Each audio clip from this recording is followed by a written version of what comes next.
gostaríamos de responder qual é a diferença entre a Bíblia católica e a Bíblia dos evangélicos protestantes. A diferença, já para responder logo no início, está no Antigo Testamento. Ou seja, o Novo Testamento é idêntico, tanto para a Igreja Católica como para os evangélicos. Nós temos 27 livros, começa no Evangelho de Mateus, termina em Apocalipse. Então, trata-se da mesma Bíblia no Novo Testamento. O Antigo Testamento, porém, existe uma diferença na lista dos livros. Ou seja, o termo técnico que nós usamos para dizer lista de livros da Bíblia é cânon. O cânon da Bíblia é diferente. Por quê? Porque nós, católicos, temos 46 livros no Antigo Testamento, enquanto os evangélicos protestantes têm somente 39 livros, isso quer dizer que faltam 7 livros. Quem são esses 7 livros? Então vamos dar para você a lista dos 7 livros que estão faltando. É o livro de Tobias, Judite, Sabedoria, Baruque, Eclesiástico, também chamado de Sirácida, o livro de Sirac, Jesus ben Sirac, e os 2 Macabeus, Macabeus 1 e Macabeus 2. São 7 livros. Além disso, faltam alguns fragmentos, algumas partes do livro de Esther e de Daniel. Bom, considerando isto, está aqui dita qual é a diferença. Agora vamos à pergunta mais difícil. Por que essa diferença? Não é? Bom, a diferença está no fato de que no século XVI, os protestantes se separaram do magistério da Igreja Católica. Ou seja, qual é a diferença entre o católico e o protestante? É que o católico crê que a Igreja de Cristo tem um magistério, ou seja, pessoas deixadas por Cristo, os sucessores dos apóstolos, que são aqueles que garantem que o Evangelho que nós lemos e a fé que nós professamos é a fé e o Evangelho de Cristo ao longo dos séculos. Enquanto os evangélicos protestantes acham que a igreja se corrompeu e nós vamos ter que voltar à Igreja de Cristo, à igreja primitiva, através de uma espécie de esforço arqueológico. Ou seja, o protestantismo nasce com essa ideia arqueológica de que nos últimos 1200 anos a igreja traiu Jesus. Vamos então às fontes para ver como era a igreja lá no princípio. Então os protestantes foram perguntar quais são os livros do Antigo Testamento e descobriram que os judeus tinham uma lista diferente da lista católica.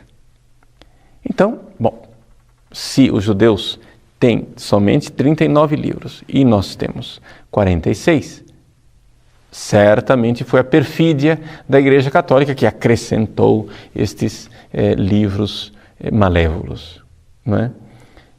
Então, foi assim que alguns protestantes começaram a tirar esses livros da sua escritura. Agora é interessante notar o seguinte, que isso foi um lento processo. Não foi Lutero quem tirou, né, os 7 livros do Antigo Testamento. Por quê? Porque Lutero continuou publicando na sua Bíblia esses 7 livros quase que em separata. Ele sabia que os livros tinham sido acrescentados numa segunda fase, não é? Por isso que nós católicos chamamos esses livros de deuterocanônicos, ou seja, havia uma primeira lista e uma segunda lista. Esses livros entraram na segunda lista. Lutero publicava esses livros mesmo assim e várias igrejas protestantes continuaram publicando esses livros até que finalmente no século XIX a maior parte das igrejas protestantes disseram basta, vamos ficar somente com os 39 livros. Então vejam que até mesmo no processo os protestantes não tiveram unanimidade. Não é? Por quê? Porque levou bastante tempo, exatamente porque a igreja protestante padece de um problema. Ela crê mais na sua pesquisa histórica do que na fé que a igreja transmitiu ao longo dos séculos. E exatamente aqui está a fragilidade da eclesiologia protestante. Ou seja, o protestantismo nasceu como a religião da Bíblia, a religião de um livro, né? A sola scriptura. Enquanto nós católicos, que cremos na Bíblia, somos a continuação do corpo de Cristo ao longo da história. É isso que a Igreja Católica crê que ela é. Ou seja, a Igreja é o corpo de Cristo. E nós somos Igreja, nós cremos na fé da Igreja. E é a fé da Igreja quem nos dá a Bíblia de presente. Essa é a grande diferença entre o católico e o protestante. Vamos, então, olhar um pouco para a origem histórica dessas duas listas. Vejam só, o Antigo Testamento, que foi escrito originalmente em hebraico, eu tenho aqui, né, a Bíblia hebraica, né, que na verdade se abre ao contrário, se abre aqui atrás, né, porque se escreve de trás para frente. Então está escrito aqui, Torá, Neviim, Vaketuvim. É a Torá, os profetas e os escritos. São as três partes da Bíblia hebraica, que hoje em dia se abrevia dizendo Tanakh. Ta de Torá, Nak de Neviim, Na de Neviim e Ka de Ketuvim. Tanakh. Essas três partes. Bom, a Tanakh, ela teve um processo lento de canonização. A lista dos livros foi fixada aos poucos. De tal forma que a Torá, os 5 primeiros livros da Bíblia, o Pentateuco, foi a primeira coisa que foi fixada. Logo depois, foi fixado os profetas, foram fixados os profetas. E somente num período posterior é que se fechou o cânon dos escritos. Então veja aqui a diferença que existe entre a Bíblia católica e a Bíblia judaica ou protestante está exatamente nos escritos. A Torá é a mesma. Os profetas são os mesmos. São os escritos que são diferentes. Por quê? Porque esta última fase da Bíblia não estava ainda canonizada, ou seja, não estava fechada a lista na época de Jesus e dos apóstolos. O que nós temos é o seguinte: os judeus, na época de Jesus, ainda tinham um grande debate a respeito de quais eram os livros sagrados. Os saduceus, por exemplo, só acreditavam na Torá, os 5 primeiros livros. Os fariseus acreditavam nos profetas e nos escritos e tinham a convicção de que a inspiração dos escritos ainda não estava concluída. Ou seja, o processo das Sagradas Escrituras não estava ainda fechado. Foi assim que então Jesus veio ao mundo e os profetas e os apóstolos começaram a pregar o Evangelho. Quando os apóstolos foram pregar o Evangelho, eles tiveram que pregar o Evangelho não somente ali, na Terra Santa, onde Jesus havia pregado. Eles tiveram que ir pelo mundo inteiro, ir pelo mundo inteiro e pregar o Evangelho a toda criatura. Ora, o mundo inteiro daquela época falava basicamente o grego, né? O grego era o inglês da época, por assim dizer. Havia outras línguas, mas era a língua do comércio, né? O grego era a língua que as pessoas utilizavam nos vários países. Então, os apóstolos começaram a pregar o Evangelho em grego. Mas a Bíblia estava escrita em hebraico. Bom, então os apóstolos foram e pegaram uma tradução grega da Bíblia, que é o que nós chamamos de Septuaginta, a tradução dos 70, que é uma tradução que tinha sido feita em Alexandria ainda antes de Cristo. Acontece que esta tradução dos 70 possui nela esses 7 livros a mais. E nós então vemos que os apóstolos utilizavam esta tradução. Não é difícil um biblista sério estudar e enxergar que muitíssimas vezes no Novo Testamento, quando se cita o Antigo Testamento, o texto que é utilizado é o texto dos 70, da Septuaginta. Existe coincidência, né? Por exemplo, quando São Mateus diz que eis que uma virgem conceberá e dará à luz a um filho. É um texto de Isaías.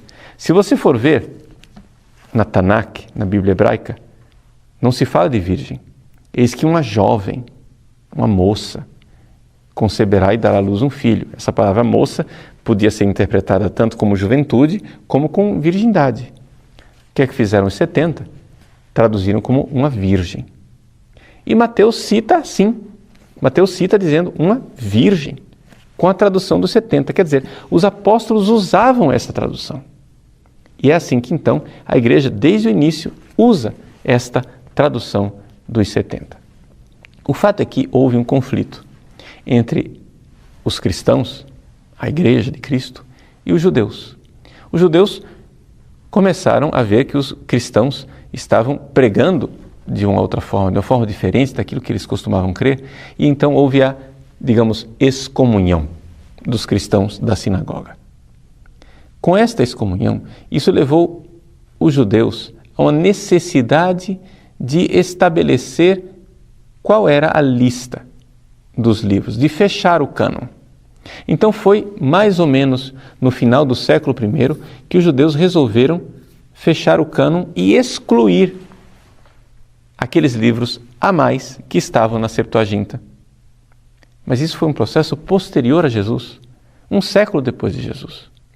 Portanto, os protestantes, ao aceitarem o cânon dos judeus, na verdade, está aceitando a autoridade dos rabinos judaicos depois de Cristo e não antes de Cristo. Por quê? Porque os apóstolos, com tranquilidade, pregavam o evangelho a partir da Septuaginta. Poderíamos aqui colocar para você uma outra série de argumentações com relação a esse cânon das Sagradas Escrituras. O que para nós católicos basta é o seguinte: quem define quais são os livros sagrados é a Igreja. Por quê? Porque foi esta mesma Igreja quem definiu os 27 livros do Novo Testamento. A pergunta é, por que os protestantes aceitam a autoridade da Igreja que definiu os 27 livros do Novo Testamento, mas não aceita a autoridade da mesma Igreja que definiu os 46 do Antigo? Não tem lógica nenhuma. Ora, se você diz, eu não aceito a autoridade do magistério que definiu os 46 do Antigo Testamento, por que razão você aceita os 27? Baseado em quê? Em que argumentos? Em que autoridade? Em que pressuposto histórico? Porque nós sabemos historicamente, e existem inúmeros documentos que comprovam isso, que até o terceiro século não estava ainda claro quais eram os livros, nem do Novo, nem do Antigo Testamento. Haviam várias listas circulando. Você vê, por exemplo, as controvérsias que houve entre Marcião e a Igreja, entre os gnósticos e a Igreja. Os gnósticos queriam colocar mais livros, Marcião queria colocar menos livros. Foi somente no final do terceiro século que a coisa apaziguou. Então, a lista que nós temos hoje dos livros da Bíblia, os 46 do Antigo e os 27 do Novo, essa lista, ela já estava estabelecida e tranquila na época de Santo Agostinho. O primeiro concílio que nós temos, que fala com toda clareza desta lista dos 72 livros da Bíblia, é o concílio de Hipona, feito por Santo Agostinho. Santo Agostinho coloca essa lista, que é a lista que nós temos hoje. Infelizmente, os atos desse concílio de Hipona não chegaram até nós. Mas quase contemporâneo a Santo Agostinho, nós temos o Decretum Damasi, ou seja, o decreto de São Dámaso. Você pode encontrar isso no Denzinger Schönmetzer, no número 179, né? Em que houve um sínodo em Roma e no final do século IV, então, o Papa Dámaso estabelece a lista exata que nós temos hoje. Se você quiser mais alguma documentação a esse respeito, você pode olhar o Catecismo da Igreja Católica, que é talvez um documento mais acessível para você. No número 120 do Catecismo, você tem a lista dos livros do Antigo e do Novo Testamento, que são para nós canônicos. Os 72 ou 73 livros da Bíblia, conforme você una ou não Jeremias e Lamentações. Pois bem, estes são os livros canônicos. Aqui no Catecismo você encontra na nota número 119, né, a nota de rodapé, as fontes dessa lista. Ou seja, ele coloca esse decreto de Damaso, que eu acabo de citar para vocês no Denzinger Schönmetzer, mas também o decreto do Concílio de Florença, dos Jacobitas, e do Concílio de Trento, na quarta sessão, a respeito dos livros sagrados. São esses os concílios que estabeleceram nos momentos de dúvida quais eram os livros das Sagradas Escrituras. E é por isso que a Igreja Católica crê na fé dos apóstolos e na fé transmitida na Igreja durante os séculos. Nós não somos a religião de um livro, somos a religião de uma pessoa, Jesus Cristo. Esta pessoa, nosso Senhor Jesus Cristo, nós temos contato com Ele, vivo e verdadeiro, na sua Igreja. A mesma Igreja que celebra os mesmos sacramentos, que tem a mesma fé, que crê nas mesmas Escrituras e que está debaixo do mesmo governo eclesiástico do Santo Padre e dos bispos em comunhão com Ele.